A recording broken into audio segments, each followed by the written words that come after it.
Bonjour à tous. Donc, comme vous pouvez le voir, j'ai une petite infection ORL et donc j'espère que ma voix ne sera pas troublée pendant ce cours. Donc, vous vous souvenez que dans le dernier cours, nous avions vu en détail les relations entre les alkylants et le stress oxydant, en particulier avec l'étude des relations entre le stress oxydant et le cisplatine. Et aujourd'hui, nous allons voir qu'au fond, ces relations entre stress oxydant et chimiothérapie n'est pas réduite aux alkylants, mais qu'il y a effectivement d'autres classes de produits qui ont les mêmes caractéristiques. Merci beaucoup. Merci.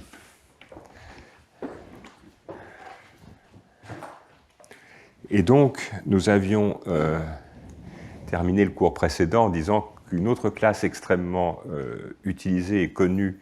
d'anticancéreux sont les anthracyclines, donc des antibiotiques naturels, et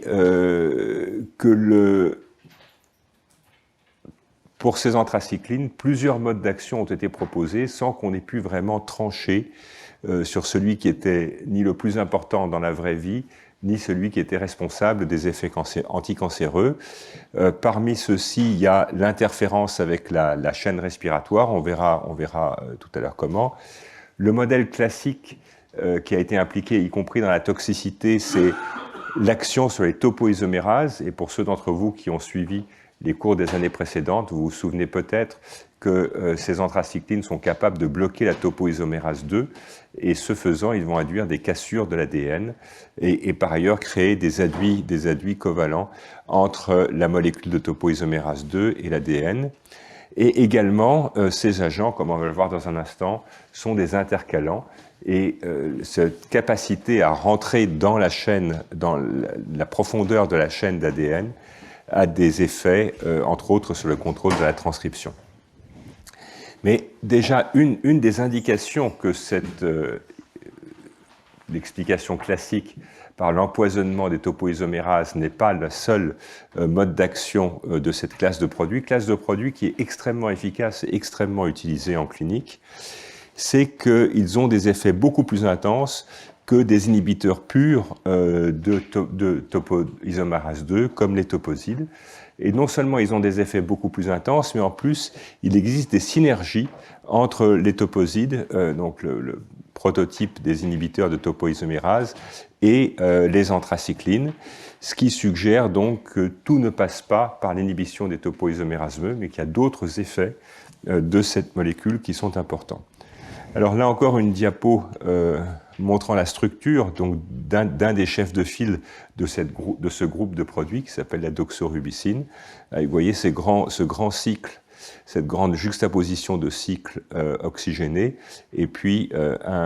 une chaîne s'apparentant à des sucres qui vont pouvoir rentrer en s'intercalant dans la molécule d'ADN, et même il a été proposé qu'il puisse y avoir des liaisons covalentes avec certaines bases dans certaines conditions. Mais historiquement, le premier modèle qui a été proposé,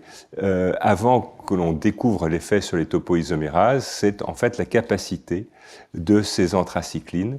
à se comporter comme des agents redox, et donc d'être capable de capter un électron,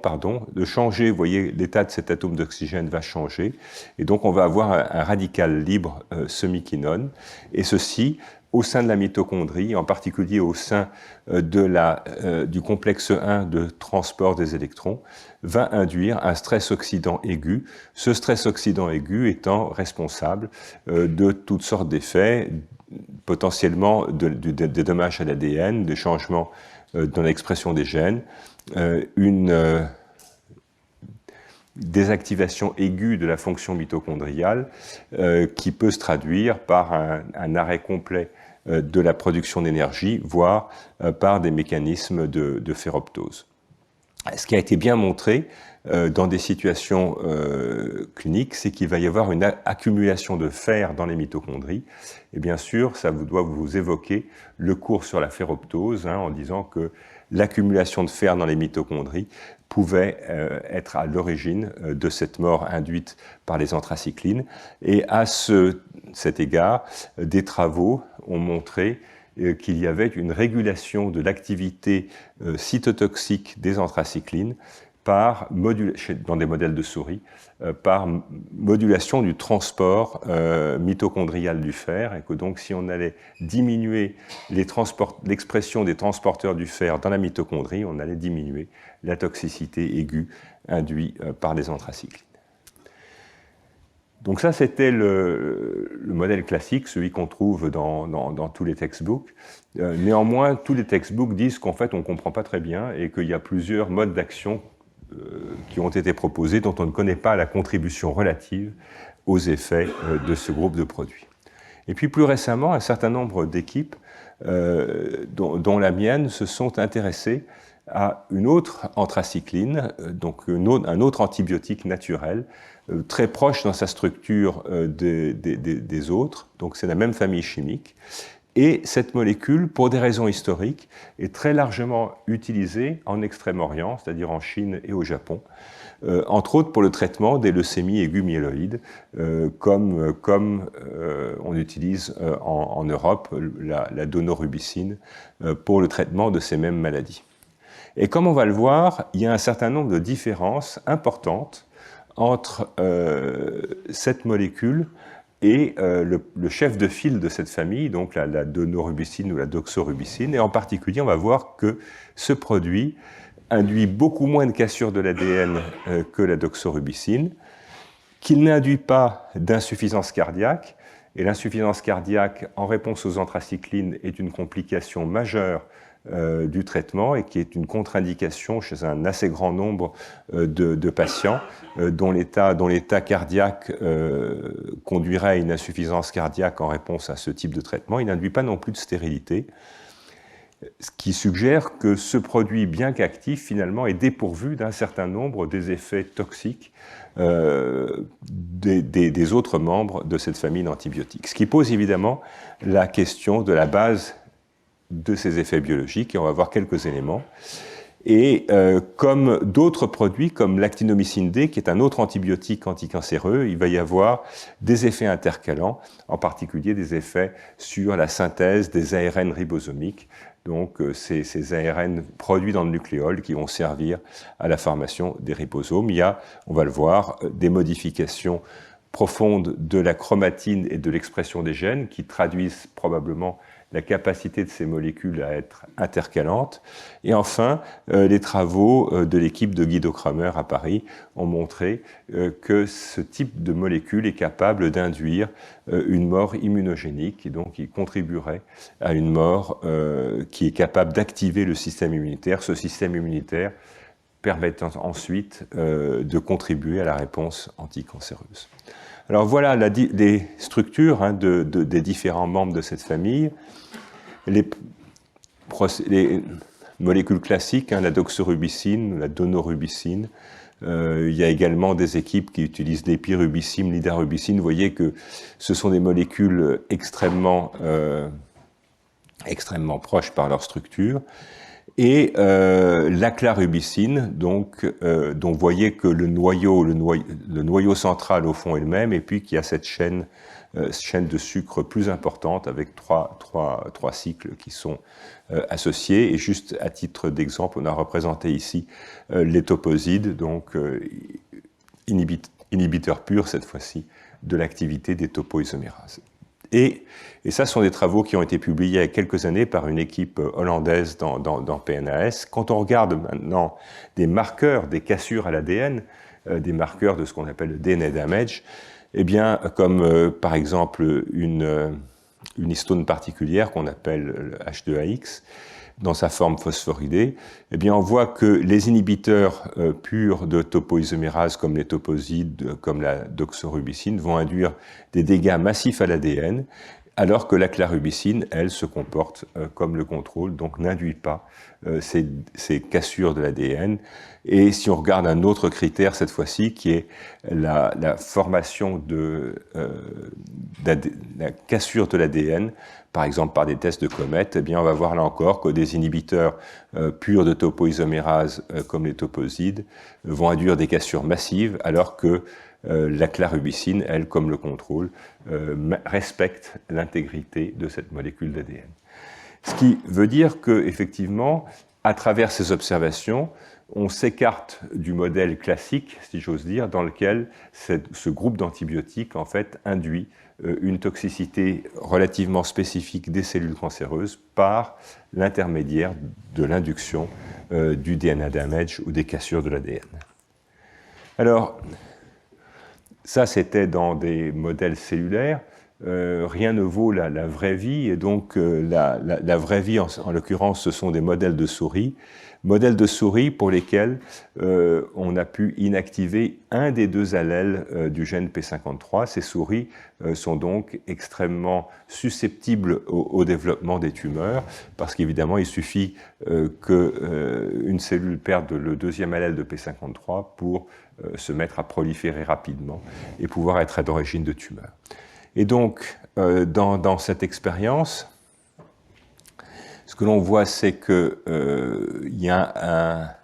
une induction, c'est la courbe en noir, hein, le contrôle. Il y a une induction spontanée de tumeurs dans ce modèle, dont on a déjà parlé dans des cours précédents, montrant donc que la perte du deuxième allèle de P53 va s'accompagner du développement de tumeurs. Et si on traite avec des inhibiteurs de topoisomérase ou une anthracycline de référence, hein, qui est la doxorubicine, vous voyez qu'on a une accélération extrêmement rapide du développement des tumeurs, traduisant certainement la capacité de ces molécules à induire des dommages à l'ADN, et que ces dommages à l'ADN vont favoriser la perte de l'allèle restante de P53. Et ce qui est tout à fait remarquable et très inattendu, c'est que la clarubicine, elle ici en bleu, eh bien, au fond, elle se comporte tout à fait comme le contrôle. Elle n'induit pas donc de développement de tumeurs in vivo, traduisant probablement le fait qu'elle est incapable d'induire de manière massive, à ces concentrations en tous les cas, des dommages à l'ADN. Alors la même expérience a été répétée avec maintenant un autre critère qui est l'existence d'anomalies cardiaques. On sait, et c'est encore une fois la limite d'utilisation clinique de ce type de molécule, que la doxorubicine et la plupart des anthracyclines induisent une insuffisance cardiaque, qui est, vous voyez, manifestée très rapidement ici, quelques mois après le début du traitement. Et un inhibiteur pur de topoisomérase ou la clarubicine n'ont aucun effet sur l'insuffisance cardiaque, traduisant donc la différence d'effet de ces deux types de molécules. Alors, je vous ai dit qu'il y avait une action sur la chromatine, traduisant certainement l'intercalation de la molécule dans l'ADN. Donc c'est un test en fait un petit peu complexe que je vais juste résumer pour vous. On utilise des cellules dont les noyaux sont marqués par une histone fluorescente. Et ensuite, par des artifices de laboratoire, on est capable d'éteindre cette fluorescence. On est donc capable de détruire cette protéine par des rayons laser, ce qui explique que vous voyez ici des noyaux qui, chacun, sont coupés en deux, du fait de cette action du rayon laser. Si on traite avec un inhibiteur pur de topoisomérase, en fait, il ne se passe rien. Il n'y a pas de changement au bout d'une heure. Par contre, si on traite avec de la doxorubicine, eh bien, on va voir que ces marquages vont disparaître parce qu'en fait, du fait de l'intercalation de la molécule d'antibiotiques dans l'ADN, eh bien, on va avoir un relargage des histones, ce qui veut dire que, au fond, cette fois-ci, maintenant, cette histone fluorescente va se distribuer dans l'intégralité du noyau, et donc elle va donc perdre en fluorescence ce qu'on voit ici. Et de manière tout à fait remarquable, vous voyez que la clarubicine fait exactement la même chose, c'est-à-dire que on va avoir une diffusion finalement, un échange de ces histones à la suite de la capacité de ces antibiotiques à s'intercaler, comme on l'a vu dans les premières images, au sein de la molécule d'ADN. Et on sait par des travaux antérieurs que ceci va créer du stress réplicatif, et que ce stress réplicatif va être à l'origine de l'activation, de la transcription d'un certain nombre de gènes qu'on a appelés immédiatorily. Ça, c'est une diapo que j'ai montrée dans un cours précédent, illustrant ce stress réplicatif par des mesures d'ouverture de la chromatine qu'on appelle l'attaque sec, peu importe. Vous voyez qu'en réponse, ici, un inhibiteur de topo 1, on va avoir une ouverture massive de la chromatine qui nécessite la présence de senseurs du stress réplicatif comme SNF11. Et ce stress réplicatif va être à l'origine de l'activation de ces gènes immédiatorily. Donc vous allez me dire, pour l'instant, pas trop de réponses, pas trop de relations avec le stress oxydant, et vous avez tout à fait raison, jusqu'à ces expériences publiées récemment, montrant qu'en fait, la mort induite par la clarubicine, qui est représentée ici par ces noyaux qui s'allument en couleur bleue ou en couleur rouge, eh bien, cette mort immédiate induite par la clarubicine, elle va être bloquée par des antioxydants que vous connaissez bien maintenant, la N-acétylcystéine ou la vitamine E. Vous voyez qu'on a un effet immédiat sur la mort. Et par ailleurs, des données que je ne vais pas vous montrer ici montrent également que la clarubicine est capable de s'insérer dans la mitochondrie. Peut-être, ça n'a pas été montré, mais de s'insérer dans l'ADN mitochondrial, et que cette intercalation pourrait être responsable donc de troubles très rapides du métabolisme redox qui sont réversibles sous l'effet de tampon redox. Alors de manière importante, et pas montrée ici, c'est qu'à ces concentrations-là, le N-acétylcystéine ou la vitamine E n'ont aucun effet sur la mort induite par la doxorubicine. Donc c'est un effet qui est propre, spécifique à cet antibiotique au sein de cette famille, suggérant donc un lien très fort avec les mitochondries et les ROS, et suggérant que c'est probablement par l'intermédiaire de cet effet sur le stress oxydant et pas sur l'ADN, pas sur les cassures de l'ADN nucléaire, que ces composés induisent ces effets thérapeutiques. Alors juste des courbes de survie sans rentrer dans les détails, mais je vous disais que cette molécule est en fait assez largement utilisée en Asie, aussi bien en Chine qu'au Japon, avec des résultats cliniques qui sont présentés comme comparables en fait à ce qu'on utilise en Occident.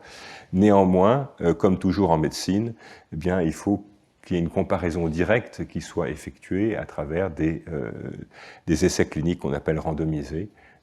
pour lesquels on va donc tirer au sort les patients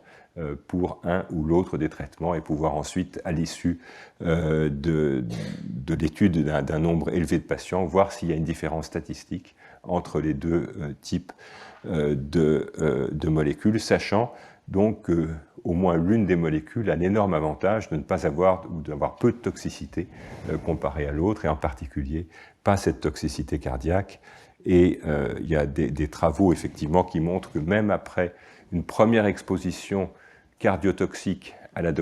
doxorubicine, eh bien on peut reprendre le relais avec la clarubicine sans aggraver la situation. Bon, donc en conclusion, ce que ça veut dire, c'est qu'au fond, la pharmacologie des anthracyclines mérite d'être à nouveau explorée avec des outils peut-être plus modernes pour savoir quel est au fond, parmi tous les effets qui ont été décrits, quel est celui qui est à l'origine de la réponse thérapeutique. Et déjà, on peut dire que les dommages à l'ADN, qui constituaient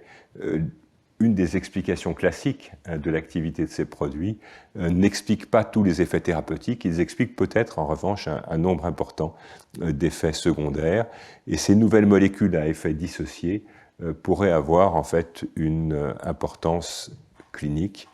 à travers un ciblage mitochondrial et un effet également sur le stress oxydant. À noter qu'il y a également des travaux que je ne présente pas ici, mais qui ont montré une interférence avec la transcription des ARN ribosomiques à travers le blocage de la polymérase 1, comme un autre produit dont on a parlé dans un cours précédent, qui est un autre antibiotique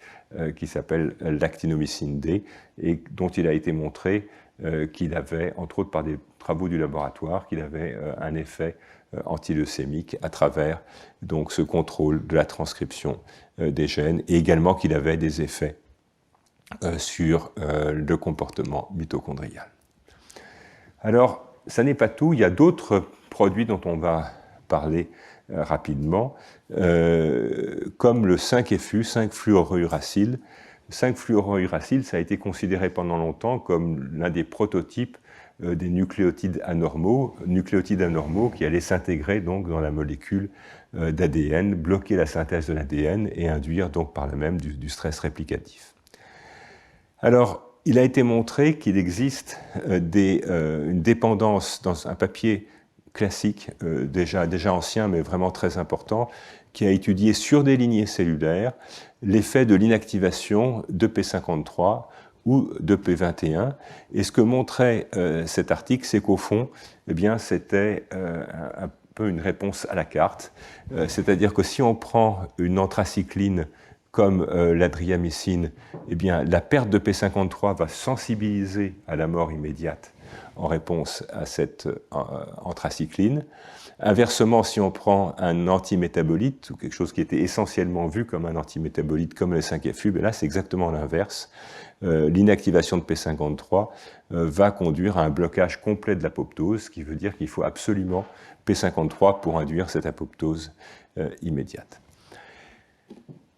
Et donc, ces auteurs, c'est l'équipe de Bert Vogelstein à Johns Hopkins, ont donc de manière très logique, puisqu'on avait une mort qui était entièrement P53 dépendante, vous voyez, avec une énorme différence entre finalement, en l'absence de P53, aucune mort, en présence de P53, une mort pratiquement complète, eh bien, il est relativement facile de chercher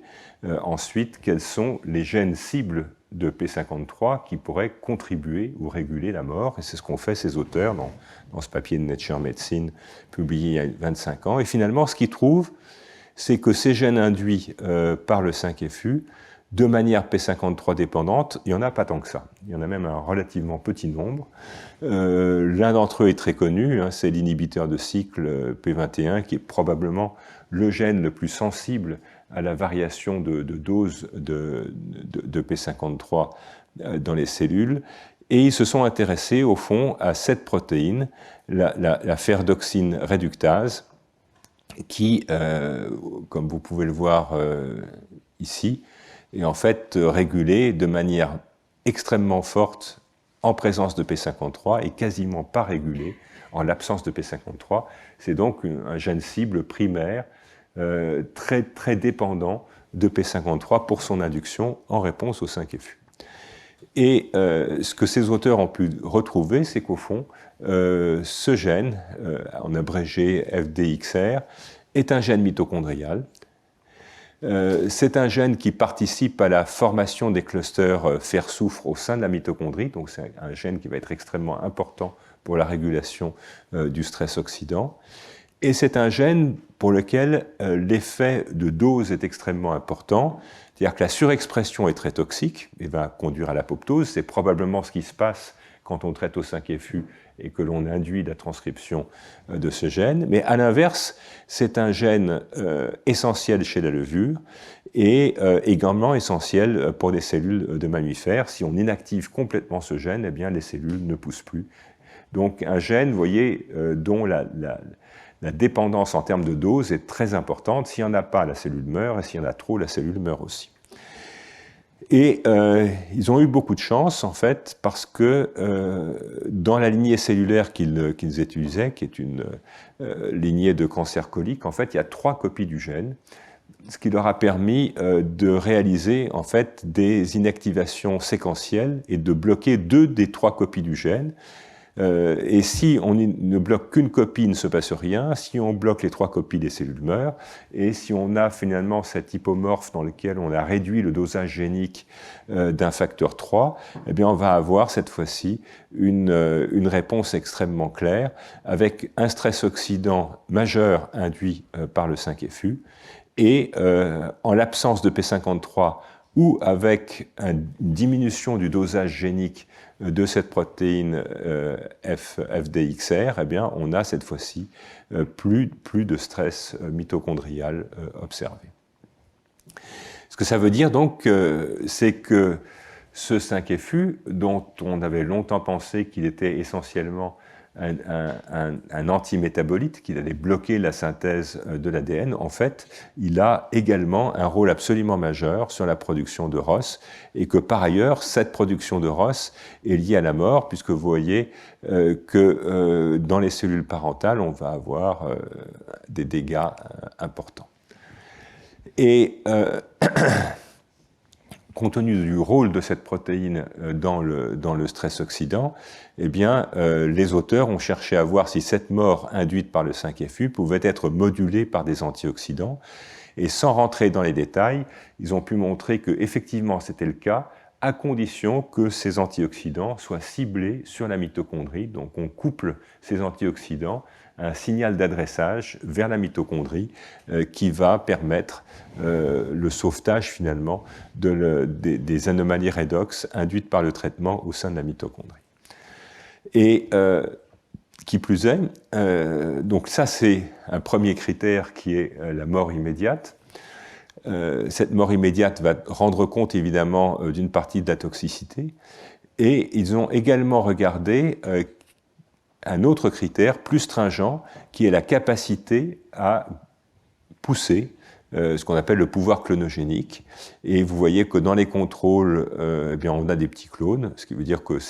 une cellule est capable de donner naissance à une colonie, et qu'en revanche, si on traite au 5FU, eh bien, plus rien ne pousse, hein, ce qui traduit bien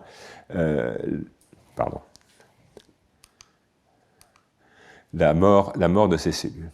Et donc, avec un antioxydant ciblé vers la mitochondrie, hein, donc on a appelé MitoQ, ce qu'ils voient, c'est qu'ils sont capables de sauver complètement ces cellules de la mort induite par le 5FU, démontrant donc de manière extrêmement forte que c'est à travers le contrôle du stress oxydant que ce médicament, et non pas de la synthèse de l'ADN, que ce médicament va permettre l'arrêt de la croissance, et on va récupérer complètement cette croissance avec des antioxydants. Donc un changement de paradigme vraiment très important qui explique que ces travaux ont été publiés dans Nature Medicine. Donc en conclusion, le 5FU va induire à travers l'activation de P53 l'induction de ce gène, FDXR, qui va contrôler l'apoptose immédiate via la production de ROS mitochondriaux. Néanmoins, ni l'activation de P53 ni celle de FDXR ne vont permettre la croissance clonogénique, ce qui veut dire qu'en dehors de cette mort immédiate qu'on a examinée jusqu'à présent, il y a d'autres formes de ralentissement du cycle qui vont empêcher la croissance de ces cellules. Néanmoins, si on met un inhibiteur de ROS mitochondriaux, eh bien on va récupérer complètement la survie et la croissance, même avec le 5FU, et ces cellules vont être capables maintenant de soutenir une croissance en présence de cet inhibiteur des métabolites. Ce qui suggère le modèle qu'au moins dans cette situation, hein, qui étaient des lignées de cancer colique, eh bien, les dommages à l'ADN auraient un rôle essentiel pour l'induction de la signalisation P53, mais que secondairement, l'induction de la signalisation P53 va faire appel, à travers l'induction de cette protéine FDXR, à une induction de stress oxydant aigu dans la mitochondrie qui va contrôler la croissance à long terme. Donc vous voyez que c'est un profond changement de paradigme hein, entre cette idée de bloquer la synthèse des acides nucléiques et cette idée de changer de manière aiguë le contrôle du stress oxydant. Mais les choses sont encore un peu plus compliquées. Dans l'un des cours précédents, vous vous rappelez qu'au moment du contrôle de la ferroptose, je vous ai dit qu'il y avait également un gène qui est la DHFR, la dihydrofolate réductase, qui est importante pour le contrôle de la ferroptose. Et ça, c'est, sans rentrer dans les détails, c'est ce cycle du folate. Cette enzyme, la dihydrofolate réductase, qui est ciblée par un anticancéreux, un des tout premiers anticancéreux qui a été mis au point, qui est le méthotrexate.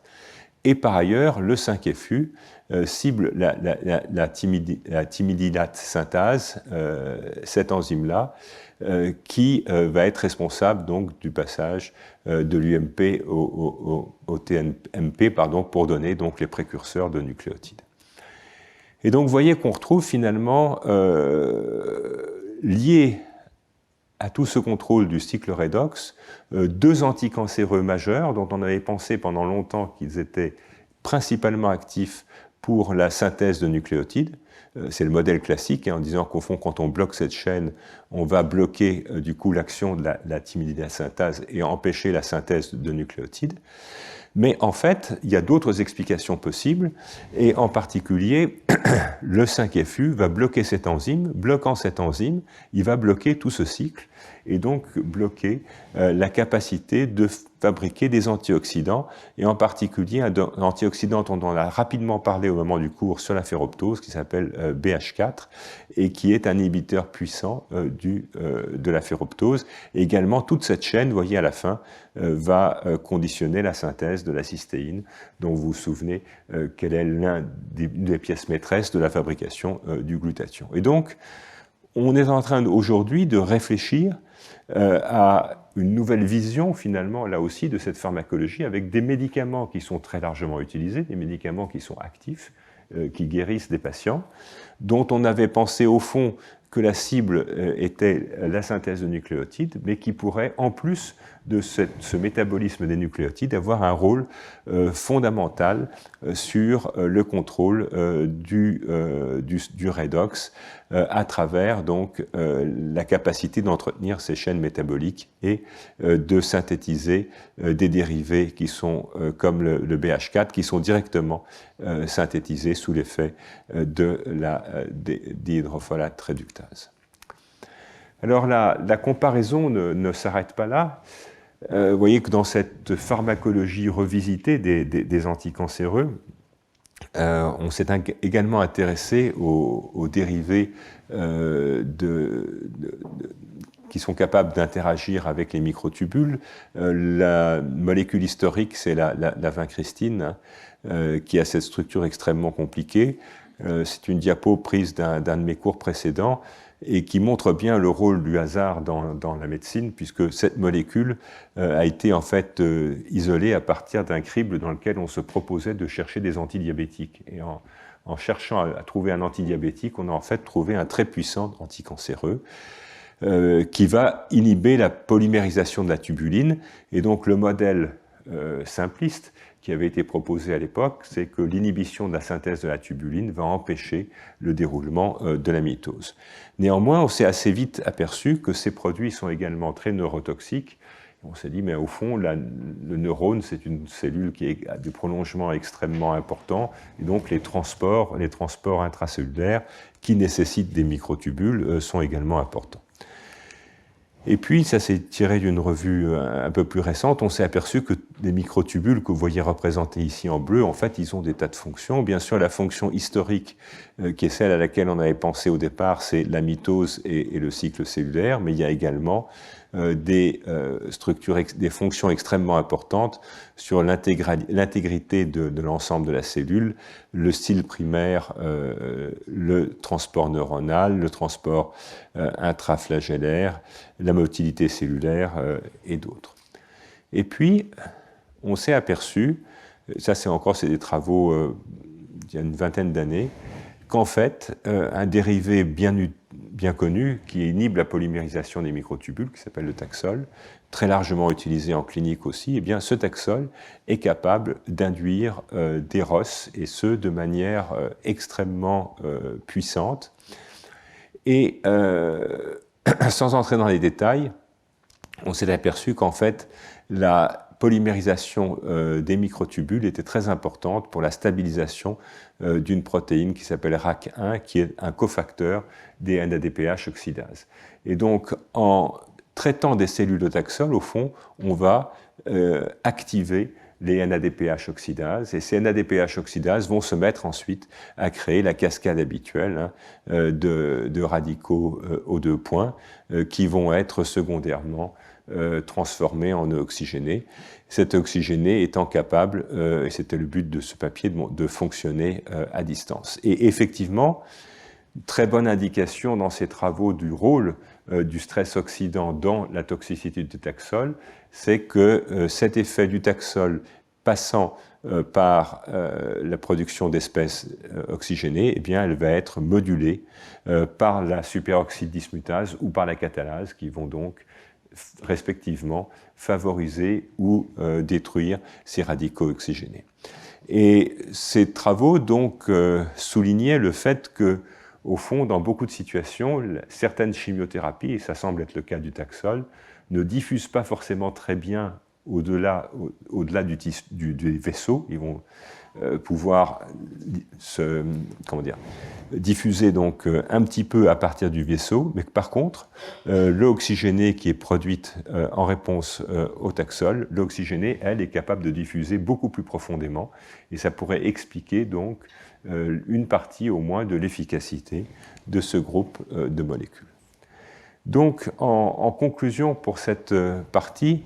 j'espère vous avoir convaincu que de très nombreuses classes de molécules de chimiothérapie utilisées en clinique, en fait, favorisent la production des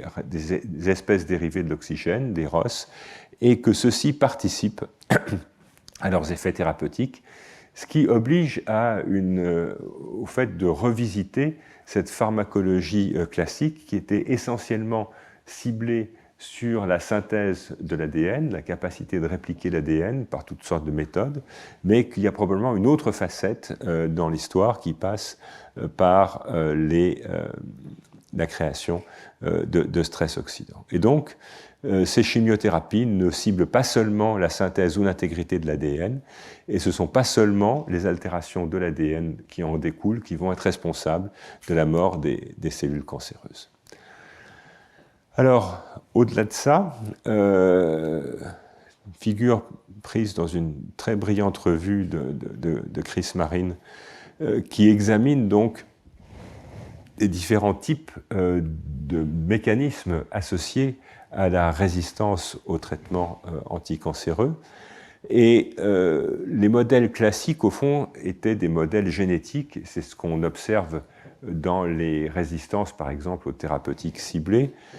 où on a, au fond, soit préexistantes, soit induites par le traitement, des cellules qui vont présenter une mutation, donc une inactivation génétique, sur la cible du médicament, typiquement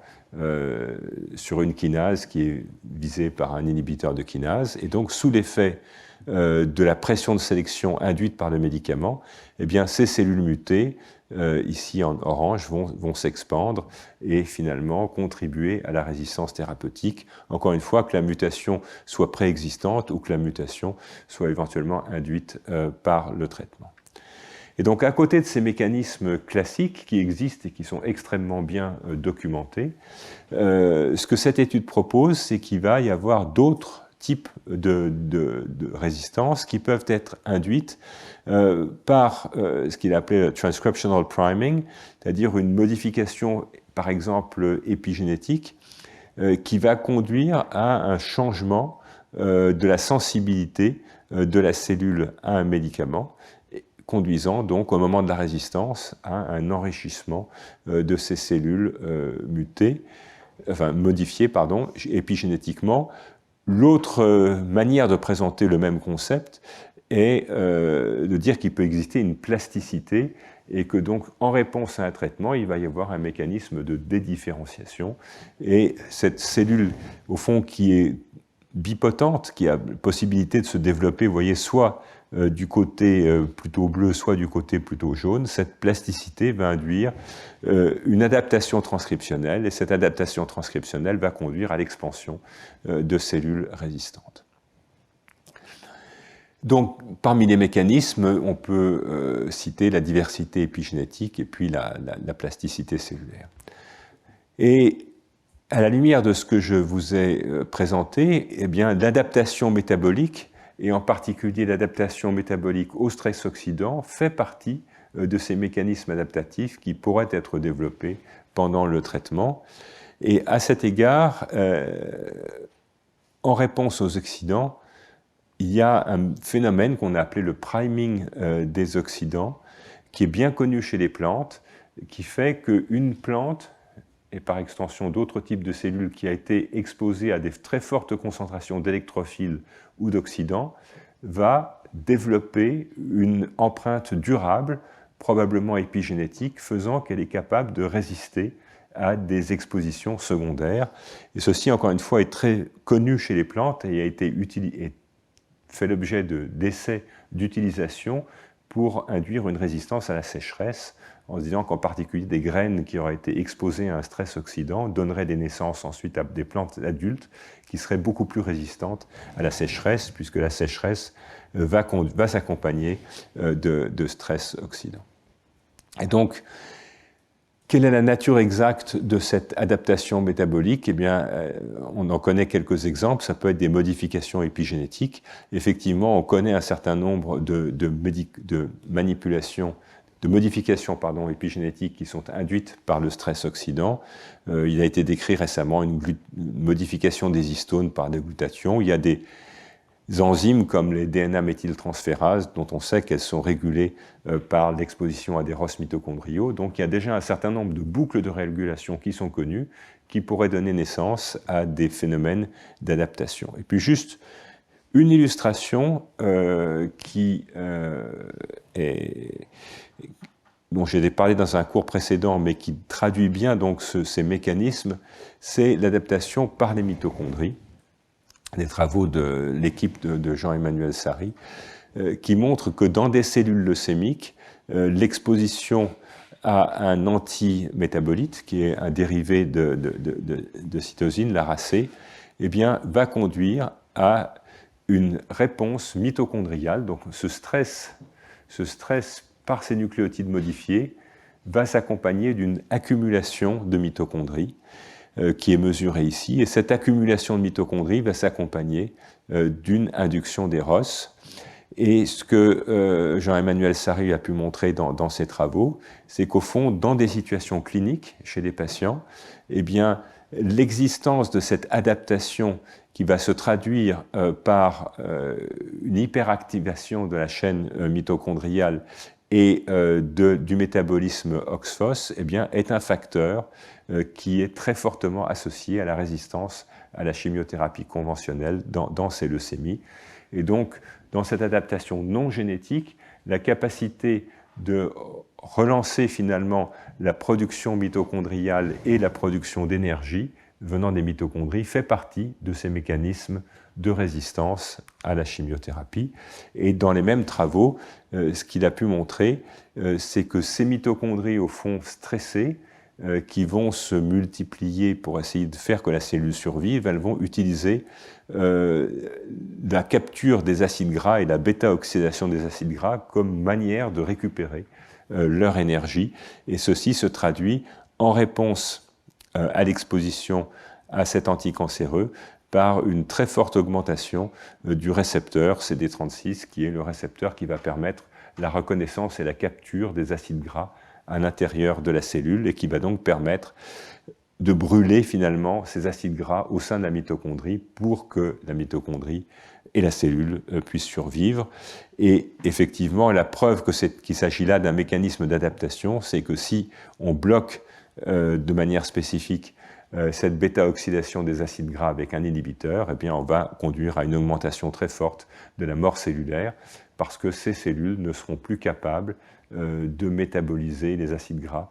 pour subvenir à leurs besoins métaboliques. Et donc encore un mot sur l'adaptation avec ce priming par des antioxydants, encore une fois qui est observé avec beaucoup d'électrophiles et qui se traduit par le fait qu'une première exposition, éventuellement une exposition forte, va modifier ensuite très durablement, éventuellement sur toute la vie de la cellule ou de l'organisme, les profils de réponse ultérieure et conduire à une résistance au stress oxydant. Et effectivement, dans des situations cliniques, on sait que la sensibilité à la chimiothérapie diminue avec les expositions répétées. Et une des interprétations possibles pourrait être l'existence d'une adaptation finalement à long terme d'un priming de ces réponses antioxydantes induites par la chimiothérapie. Il y a, donc ça, c'est évidemment la facette, le versant réponse thérapeutique. Il y a un autre versant, c'est qu'il y a des liens forts avec l'environnement et des stress induit par l'environnement. Et donc un certain nombre de travaux aujourd'hui cherchent à définir au fond ce que pourrait être un exposome, qu'est-ce qu'on a comme trace objectivement mesurable d'exposition à des oxydants dans toute la vie, et ce qu'on peut arriver à mesurer au fond par des techniques biochimiques ou génétiques ou épigénétiques, l'existence d'une exposition, éventuellement longtemps avant, à des oxydants forts qui pourraient conduire ensuite soit à faciliter le développement de certaines tumeurs, soit à diminuer leur sensibilité thérapeutique. Il y a beaucoup de recherches, il n'y a pas encore de miracle dans ce domaine-là, mais ce sont des champs d'investigation extrêmement actifs qui suggèrent effectivement que cette exposition aux oxydants a un rôle important. Alors, puisque on a vu qu'il y avait parmi les agents thérapeutiques beaucoup d'agents qui induisent du stress oxydant, quels vont être les effecteurs d'aval? Alors, de toute évidence, la ferroptose est un mécanisme majeur, puisque vous avez vu que ce type de mort est réglé par un effondrement transitoire des systèmes de protection contre cette oxydation lipidique induite par le stress oxydant. Mais il y a également d'autres formes de mort, comme l'apoptose, qui vont être extrêmement ROS-dépendantes. Et une des difficultés, c'est qu'au fond, toutes ces voies sont connectées. On a vu qu'il y avait des connexions très fortes entre P53 et NRF2, qui sont les deux les plus connus, parce qu'en fait, on est capable de typer de manière raisonnablement simple, et on y reviendra à la fin du cours, le statut NRF2 ou le statut P53. Donc on sait, face à une tumeur donnée, quelle va être sa dépendance de ces systèmes de protection, mais tout est profondément interconnecté, ce qui rend l'interprétation difficile, et puis ça dépend, comme toujours, du type tumoral et du type de traitement. Néanmoins, et c'était une des volontés de ce cours, il y a deux facteurs qui sont très bien connus maintenant, connus au niveau des mécanismes, validés au niveau de l'importance dans des conditions physiopathologiques, c'est P53 et NRF2. Et on l'a vu, et on va le voir encore, qui jouent un rôle extrêmement important dans la réponse à de nombreux types de thérapies. Et puis, il y a d'autres éléments qui sont plus difficiles à apprécier dans un contexte clinique, et en particulier le niveau d'activation de la voie NRF2. Lorsqu'il n'y a pas de mutation de NRF2 ou pas de mutation de KEAP1, c'est quelque chose qui n'est pas très facile à déterminer. Dans un des cours précédents, je vous ai montré une immunofluorescence ou une immunohistochimie montrant la détection de la protéine NRF2 dans un échantillon tumoral. Ça peut être une manière d'essayer d'aborder la signalisation. Ce sont des expériences qui ne sont pas toujours très faciles à quantifier. Et donc, connaître finalement, en dehors d'un contexte de mutation, l'état d'activation à un moment donné de la voie NRF dans une tumeur, c'est probablement quelque chose d'extrêmement important, mais ce n'est pas quelque chose qui est facile à établir, au moins avec les outils dont on dispose aujourd'hui. Diapo que j'ai montré dans le premier cours, P53, de toute évidence, il y a plusieurs méthodes par lesquelles P53 peut être contrôlé par le stress oxydant à travers, on l'a vu, l'oxydation d'un de ces régulateurs d'amont qui est ATM, l'activation de la voie des MAP kinases, peut-être, c'est pas encore très bien connu ou compris, à travers l'oxydation de cystéine spécifique de la protéine P53 elle-même, tout ceci conduisant à l'activation de P53. Et puis, parce que c'est un des thèmes d'étude du laboratoire, il y a également une protéine qui est importante, qui est la protéine PML, qui a un rôle d'échafaudage sur la réponse P53, en concentrant P53 et l'ensemble des protéines qui sont capables de la modifier pour l'activer au sein d'un tout petit compartiment du noyau, qu'on appelle les corps nucléaires PML. Et l'assemblage de cette protéine PML, on sait qu'il est directement réglé par le stress oxydant. C'est donc d'ailleurs une des méthodes indirectes qu'on peut avoir pour déterminer le stress oxydant intracellulaire. Et effectivement, on sait que P53 est indispensable à la sénescence induite par l'expression d'oncogènes, qui est un des phénotypes dont on sait qu'il est extrêmement sensible au stress oxydant. Et donc, Il existe des relations multiples entre P53 et le stress oxydant,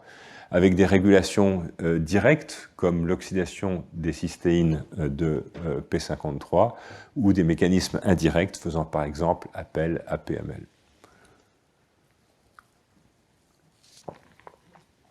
Et puis l'activation des gènes cibles de P53 va avoir un effet majeur. On a vu des effets majeurs sur le métabolisme à travers, entre autres, la capture des cystéines ou à travers le métabolisme du NADPH qui vont conduire à la régulation du NADPH. Également, on a mentionné la glutaminolyse qui vont contrôler les ROS. Alors, je vous ai dit qu'il y avait des signalisations croisées. Effectivement, on sait que P53 peut contrôler la voie NRF2, entre autres à travers l'induction de P21 et de PML. Et il va y avoir des réponses multiples qui vont dépendre de la cellule d'origine, avec en particulier une apoptose mitochondriale, la ferroptose, la sénescence, de l'arrêt de cycle. Et comme on l'a déjà mentionné à plusieurs reprises, l'absence de P53 dans une tumeur donnée, du fait d'une mutation, va avoir des effets absolument majeurs sur le métabolisme des radicaux oxygénés, comme sur la réponse à des thérapeutiques anticancéreuses. Influence majeure dont vous vous souvenez qu'elle peut être dans un sens ou dans l'autre. Il y a certaines situations pour lesquelles P53 va favoriser la réponse thérapeutique, il y a d'autres situations pour lesquelles l'absence de P53 va favoriser la réponse thérapeutique. Et puis un élément qui semble important, on y reviendra plus tard dans le cours, c'est qu'il va y avoir également le contrôle de l'import de la cystine qui a un rôle essentiel de régulateur négatif de la ferroptose. Alors, parmi les effecteurs d'aval, eh bien, il y a bien sûr la ferroptose, avec l'ensemble des éléments régulateurs dont on a déjà parlé dans les cours précédents, le métabolisme du fer, puisqu'il faut du fer ferreux pour pouvoir induire cette réaction d'oxydation des lipides, le type de lipides membranaires insaturés, polyinsaturés ou monoinsaturés, qui va favoriser l'oxydation donc, et le changement de fluidité des membranes, et puis les systèmes de protection avec cet import de cystine par le système X permettant de générer du glutathion, et les modulateurs les plus classiques de la ferroptose, on a parlé de GPXA, mais aussi tout à l'heure de DHFR, FSP1, toutes protéines qui vont permettre, à travers le contrôle du stress oxydant, de neutraliser l'oxydation des lipides et de s'opposer à la mort par ferroptose. Alors, je voudrais vous toucher quelques mots maintenant des traitements historiques de l'utilisation de la vitamine C à très forte dose. Et quand on parle de très forte dose, là, c'est des doses dans lesquelles la vitamine C est donnée par voie intraveineuse, parce qu'il faudrait prendre des centaines de cachets tous les jours pour arriver à avoir ces doses-là. Et au fond, Linus Pauling, qui a fait ses travaux à la fin de sa vie, Linus Pauling, qui avait eu le prix Nobel de chimie quelques années avant, avait pu montrer que des doses extrêmement fortes de vitamine C avaient en fait des effets transitoires, mais des effets réels anti-tumoraux. Alors, à vrai dire,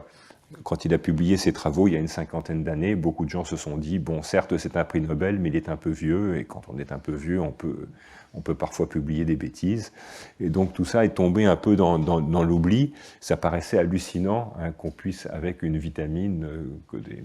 centaines de millions de personnes prennent tous les jours, qu'on puisse avoir un effet anticancéreux. Et pourtant, quand on regarde les données avaient une bonne tête. C'est-à-dire qu'ici, vous avez en pointillé les patients qui avaient été traités, et en colonne hachurée, ceux qui n'étaient pas traités. Vous pouvez voir malheureusement que chez ces patients qui avaient des tumeurs très avancées, ils mouraient assez vite, et que chez ceux qui avaient pu bénéficier d'un traitement par ces très fortes doses de vitamine C, eh bien, la survie était prolongée, même si, à vrai dire, il n'y avait pas de guérison à ce stade, ce qui posait la question des bases moléculaires de cet effet. Et on va voir qu'aujourd'hui, les bases moléculaires présumées de cet effet passent par un contrôle du stress oxydant. Et ça a été récemment revu un article d'opinion dans Nature Reviews par des scientifiques tout à fait éminents qui, quasiment 50 ans après, se sont ressaisis de cette question de la vitamine C à dose thérapeutique pour essayer de comprendre au fond qu'est-ce qui se passait, qu'est-ce que Linus Pauling avait vu parce qu'il n'avait pas rêvé. Et on va voir que ce qu'il a pu voir, c'est un effet de manipulation active aiguë du stress oxydant et peut-être également des contributions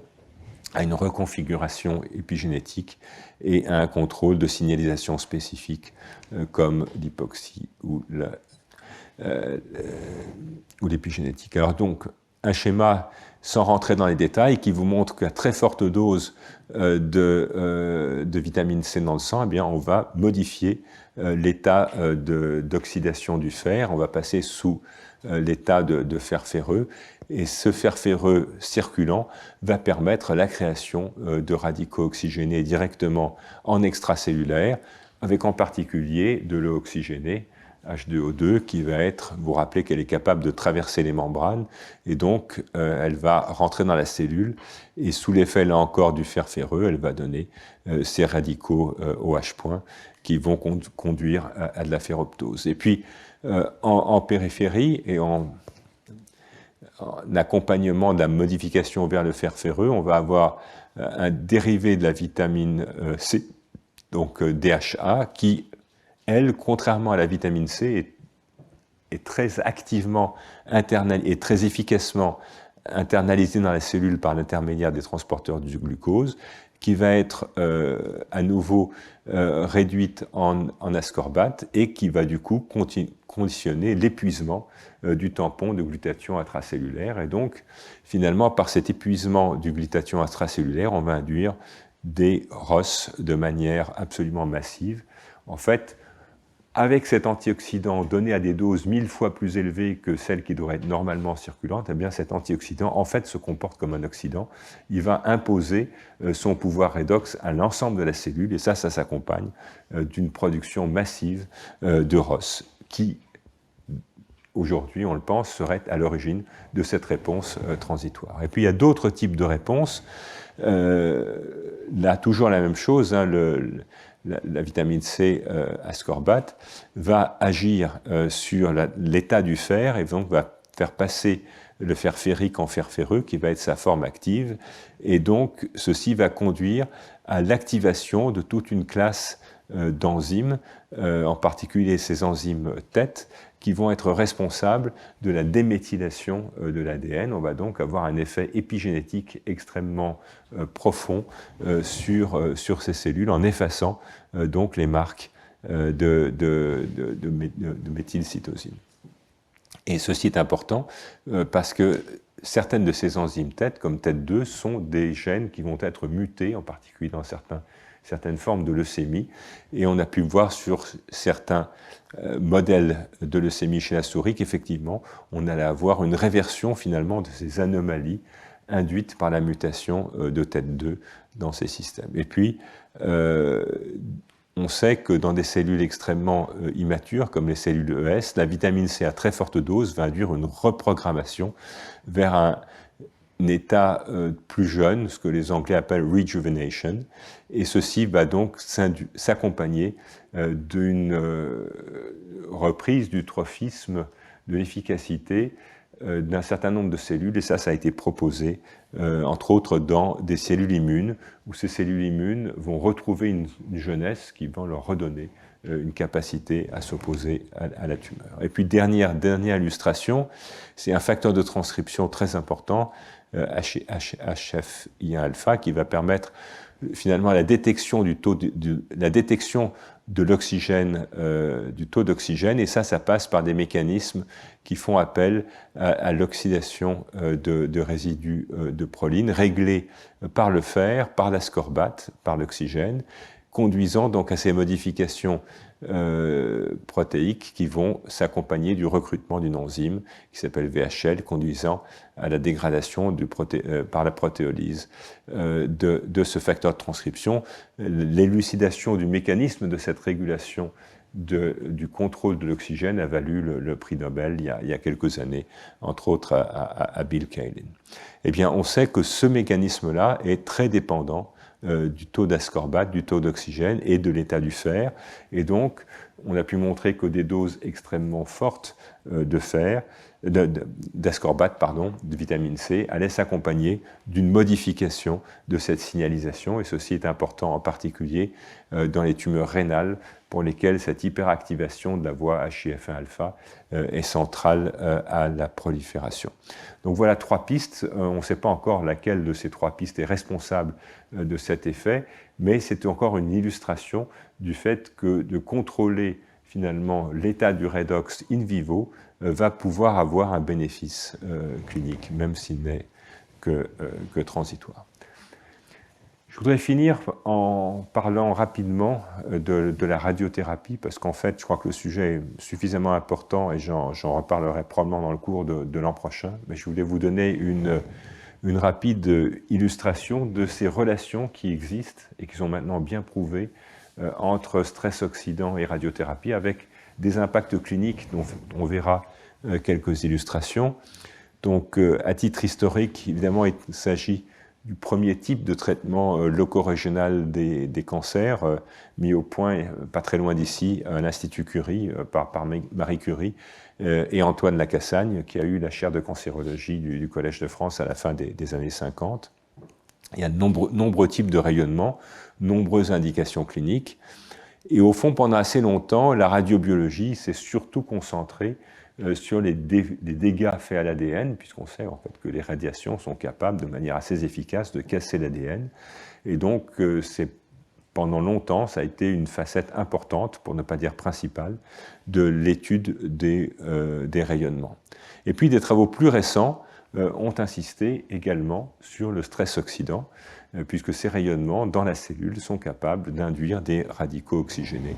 et que ces radicaux oxygénés, on va le voir, participent très probablement à leurs effets biologiques. Et on va voir qu'il y a des indications maintenant assez fortes que cette modulation des radicaux oxygénés participe à la réponse clinique.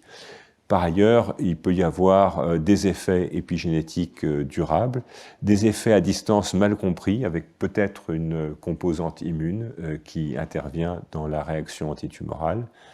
Et puis, et c'est pour ça que j'ai choisi de vous en parler cette année, récemment, des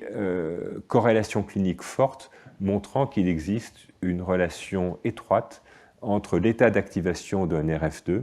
et la sensibilité à la radiothérapie dans des situations cliniques, chez des patients. En gros, que des patients qui présentent des mutations de KEAP1 ou de NRF2 sont moins radiosensibles que les autres, ce qui évidemment a des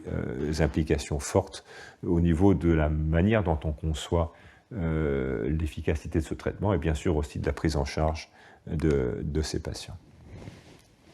Donc ça a été essentiellement étudié dans des situations où ces mutations de KEAP1 ou de NRF2 sont les plus fréquentes, c'est-à-dire essentiellement les tumeurs pulmonaires ou les tumeurs ORL. Et au niveau biologique, ça a été rapporté dans des travaux très, très brillants, dont je vais vous montrer juste un résumé publié dans Cancer Discovery, montrant que l'on est capable de reproduire des modèles de tumeurs ORL en inactivant P53 dans des cellules souches des bronches ou de la trachée, qu'on va avoir formation de tumeurs, que ces tumeurs sont accélérées quand on a une inactivation conjointe de KEAP1, donc activation de la voie NRF2 dans les mêmes cellules. Et la force de ces travaux, c'était de montrer au fond que les cellules doublement mutées sont profondément résistantes au stress oxydant et à la radiothérapie. Et que par ailleurs, des situations où on va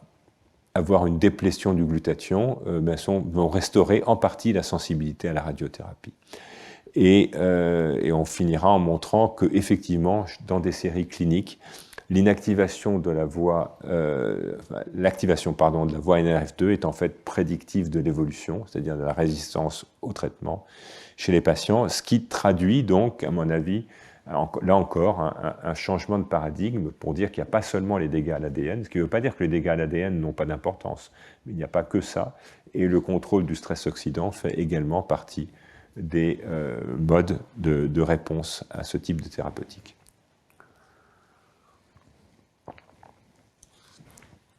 Alors, quelques données expérimentales tirées de ce papier de l'équipe de Stanford.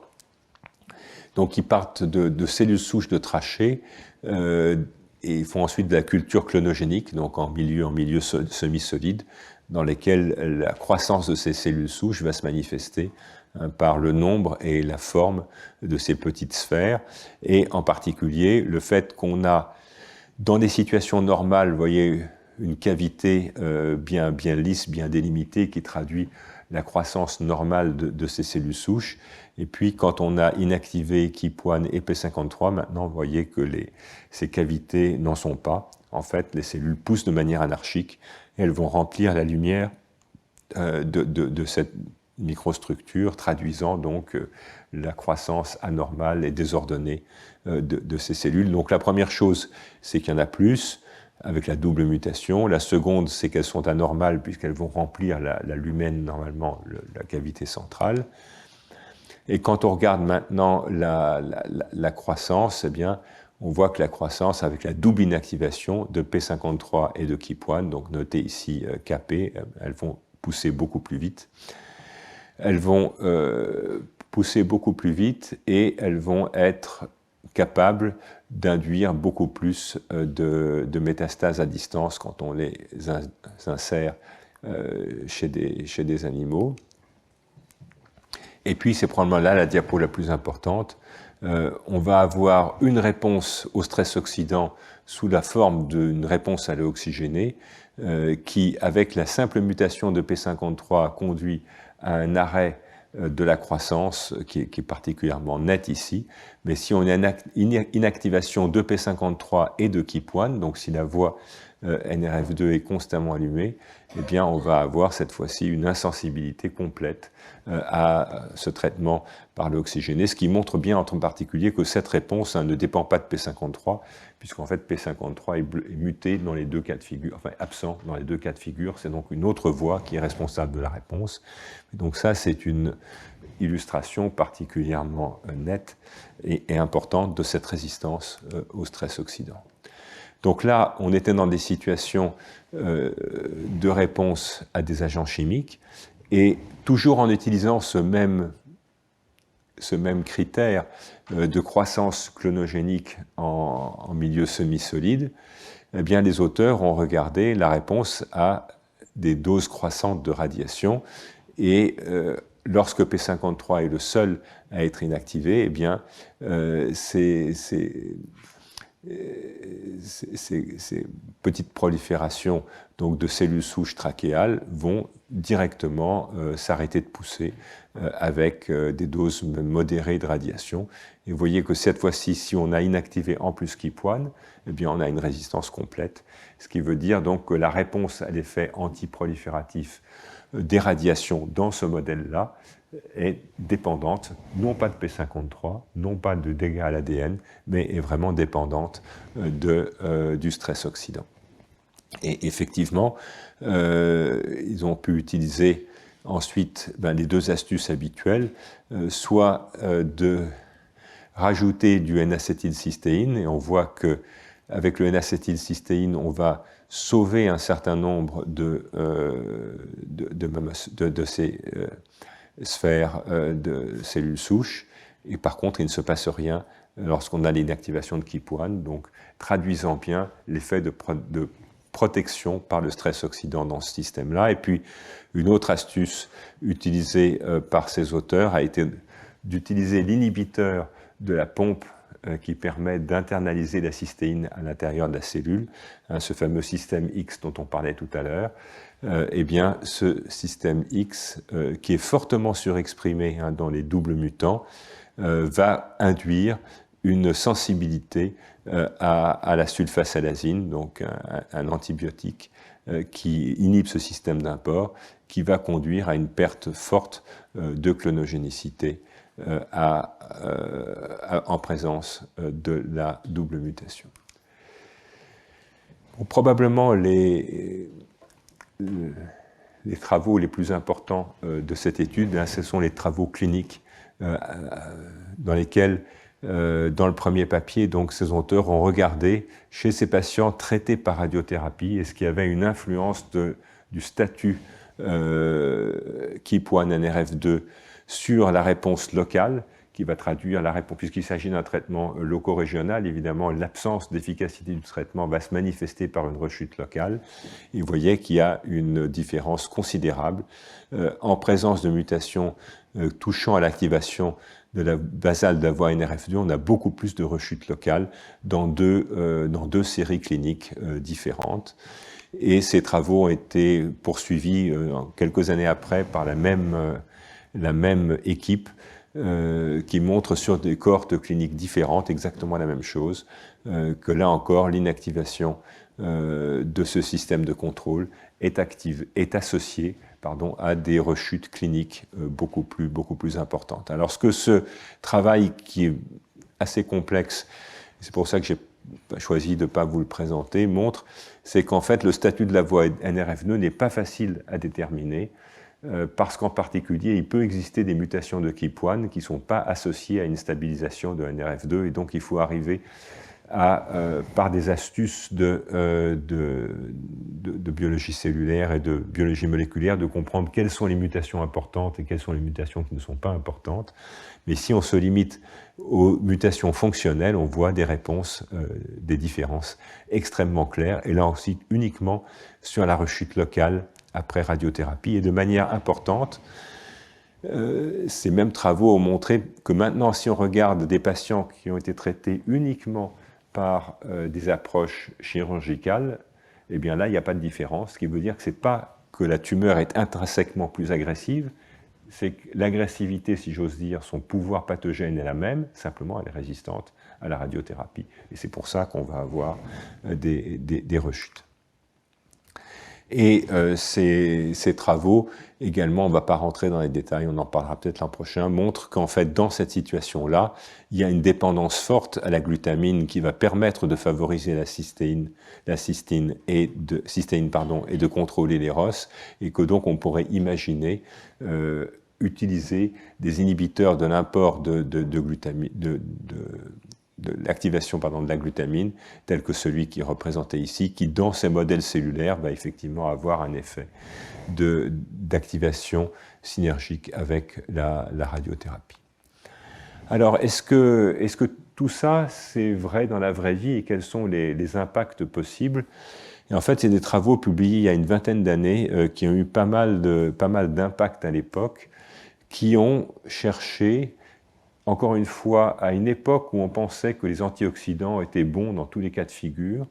et sachant qu'il y a une partie de la toxicité des rayonnements qui vient des antioxydants, eh bien, cette équipe canadienne a étudié de manière prospective et randomisée des patients qui allaient être traités pour des tumeurs ORL par de la radiothérapie, en leur donnant des fortes doses d'antioxydants, de très fortes doses d'antioxydants, en l'occurrence c'était de la vitamine E, et on cherchait à voir quel pouvait être l'impact de ces traitements antioxydants. Et en fait, ce dont ils se sont aperçus, c'est que l'impact était négatif. C'est-à-dire que des patients ici complémentés avec des antioxydants correspondent à la ligne noire. Et donc, on a aggravé en fait le pronostic de ces patients. Et dans des détails, sur des séries, vous voyez, qui ne sont pas négligeables, puisqu'il y avait 500 patients qui ont été étudiés. Et ils ont pu montrer qu'il y avait à la fois une modulation des rechutes, donc le même cancer qui repousse, ou alors, chez des patients qui sont en général des fumeurs, il y avait un risque de deuxième cancer, et ils montraient qu'il y avait également une augmentation du risque de deuxième cancer. Donc vous voyez, des études qui rappellent un petit peu celles de la prévention des cancers par la vitamine E et les bêta-carotènes chez les grands fumeurs. Là, ce n'est pas chez des grands fumeurs, c'est chez des gens qui ont déjà des tumeurs et qui vont être traités par de la radiothérapie, un impact qui n'est pas noir et blanc, mais qui est quand même pas négligeable sur la formation des tumeurs. Et donc cette étude a donné naissance à beaucoup de commentaires, de recommandations, et en particulier aux États-Unis, où la prise d'antioxydants comme complément alimentaire est quelque chose d'extrêmement fréquent, eh bien, en disant qu'il ne faut pas jouer avec ce genre de produit dans le contexte du traitement du cancer. Alors, il y a quand même aussi des messages d'espoir, et ça, c'est une autre étude publiée dans Cancer Discovery il y a peu de temps, qui, là, est une étude non randomisée, Mais dans un contexte, si ma mémoire est bonne, oui, de mélanome traité par des immunothérapies, eh bien, les auteurs ont cherché à voir, au fond, parmi les patients, quels sont ceux qui, de leur propre initiative, prenaient des fortes doses d'antioxydants, et savoir si ces patients qui prenaient ces compléments alimentaires avaient une survie différente des autres. Et la réponse a été oui, mais cette fois-ci dans le bon sens. C'est-à-dire que dans ce type de traitement, tout à l'heure on était sur de la radiothérapie, maintenant on est dans des prises en charge par l'immunothérapie, et bien vous voyez qu'il y a un bénéfice clinique qui est non négligeable, avec en plus probablement l'apparition d'un plateau donc de guérison possible. Et donc ceci montre que le contexte est essentiel, il faut savoir de quelle maladie on parle, de quel type de traitement on parle, et on peut imaginer, et ça évidemment c'est un message qui est porteur d'espoir, parce que suivant les indications, ça veut dire que de manipuler sur ce stress oxydant peut avoir des impacts bénéfiques dans certaines conditions, à condition que ces conditions soient évidemment bien déterminées. Et sans rentrer dans les détails, ce qu'ils ont pu montrer cette fois-ci chez la souris, c'est qu'en fait, on va améliorer beaucoup la fonction des cellules dendritiques et que l'amélioration de la fonction des cellules dendritiques par ces antioxydants va contribuer à une bien meilleure efficacité de l'immunothérapie. Voilà, écoutez, c'est la dernière diapo que je voulais partager avec vous. Donc, j'espère que ce cours vous a convaincu qu'au fond, le stress oxydant, les radicaux dérivés de l'oxygène jouent un rôle important, aussi bien dans la biologie de la tumeur, dans son évolution spontanée, que dans la réponse à des traitements, et surtout à des traitements multiples. Et on a vu qu'il y avait au fond des tas de traitements anticancéreux dont je vous rappelle que la plupart ont été déterminés, identifiés sur des bases empiriques, et que donc ces traitements anticancéreux historiques, assez souvent, ont un pouvoir de modulation du stress oxydant, et que cette manipulation du stress oxydant joue un rôle dans la réponse thérapeutique. Je vous ai montré aussi que ces effets peuvent être opposés suivant le type de tumeur, suivant le type de traitement auquel on s'intéresse. Et ceci implique, comme toujours, eh bien, au fond, de faire de la science à la fois fondamentale, de la science transstationnelle, pour comprendre sur des séries cliniques, au fond, quels sont les impacts possibles, avec une difficulté que j'ai soulignée dès la toute première diapo de ce cours, en disant que le stress oxydant, c'est pas facile à étudier dans la vraie vie. Chez les patients, on ne sait pas encore très bien comment faire. On sait faire quand c'est lié à des mutations, on sait faire quand il y a des mutations de KEAP1, quand il y a des mutations de P53, mais ce n'est pas la totalité des cas. Il y a d'autres systèmes qui sont impliqués, et d'arriver à se faire une idée du niveau de stress oxydant dans ces tumeurs reste aujourd'hui encore techniquement très complexe, ce qui veut dire qu'il y a encore de la recherche à faire. Et on peut imaginer que finalement d'avoir des photos précises chez les patients de ce qu'est l'état de ce stress oxydant devrait permettre à moyen terme de créer des combinaisons thérapeutiques qui tiennent compte de ce paramètre absolument essentiel de la vie d'une tumeur et de sa réponse au traitement. Je vous remercie beaucoup d'avoir suivi ce cours et j'espère vous retrouver l'an prochain pour ce qui sera probablement un approfondissement du cours de cette année. Merci.